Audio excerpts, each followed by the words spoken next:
Good evening everyone, welcome back to my another mini vlog. এতদিন তোমাদের সাথে আমি আমার জীবনের সুন্দর মুহূর্তগুলোই শেয়ার করে এসেছি।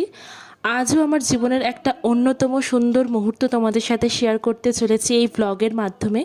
ভিডিওটা শেষ অবধি দেখো, আশা করছি ভালো লাগবে। তোমাদের সবাইকে স্বাগত আমার পিকুজ ওয়ার্ল্ডে। দিনটা ছিল 5ই সেপ্টেম্বর, শিক্ষক দিবস। ডক্টর সর্বপল্লী রাধাকৃষ্ণনের জন্মদিন উদযাপন করা হয় শিক্ষক দিবসের মাধ্যমে। আমি একজন সাধারণ গৃহশিক্ষিকা। প্রত্যেক দিনের সন্ধ্যাটা আমার ওদের নিয়েই কাটে, হাসি মজা পড়াশোনায়। আজকের এই বিশেষ দিনে ওদের এত যত্ন ভালোবাসা পেয়ে আমি সত্যিই আপ্লুত। এই অনুভূতিগুলো আমি হয়তো ভাষায় প্রকাশ করতে পারবো না। ওদের এই ছোটো ছোটো আবদারে নিজেকে সামিল করার মাঝে কোথাও গিয়ে যেন আমি আমার স্টুডেন্ট জীবনের স্মৃতিচারণ করছিলাম।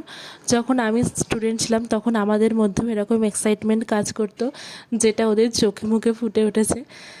ওদের এত